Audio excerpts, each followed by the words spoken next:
Familia moja huko Nakuru inaiomba serikali kuisaidia kumrejesha mwana wao wa miaka 20 aliyekamatwa nchini Thailand.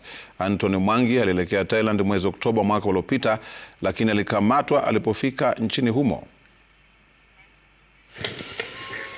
Monica Wanjiku, mama ya watoto watatu, ni mwingi wa huzuni baada ya mwanawe wa kwanza Anthony Mwangi wa miaka 20 kutiwa mbaroni na maafisa wa polisi katika nchi ya Thailand.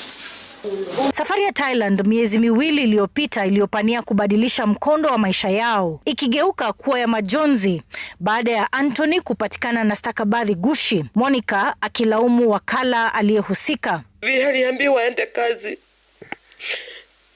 kufika mahali pale walikuwa wamempigia stamp yenye si mbaya. Huyo mama alimpigia stamp yenye si mzuri, so akienda mahali pale akashikwa. Saizi ameambiwa amefungwa miaka 2.5. Sasa ninashindwa tu mtoto wangu. Kuna barua tulipokea ati mtoto anateseka hadi hapa ana nguo za kuvaa, ana kitu. Sasa ikakuwa ni kilio kwetu. Tunaomba tu mtusaidie. Juhudi za familia hii kufikia Wizara ya Mambo ya Nje pamoja na wakala aliyehusika zimegonga mwamba. Sasa mama huyu akiomba serikali kukabiliana na mawakala wanajihusisha na biashara hii. Ninaomba tu mnisaidie tu, vile nitamuona, vile nitamsikia, ama hata vile nitaenda tu mahali pale nimuone tu, aone sijamuajiria.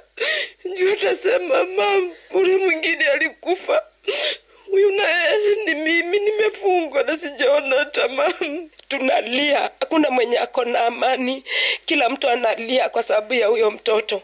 Turudishieni tu huyo mtoto, mtuletee tu, tunaomba.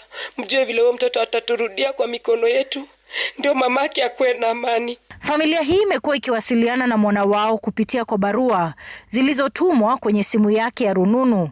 Barua alizoandika Anthony zikieleza changamoto anazokumbana nazo. Alishughulika kwa hali na mali, akaenda akachukua loans ili huyu kijana at least apate green pastures.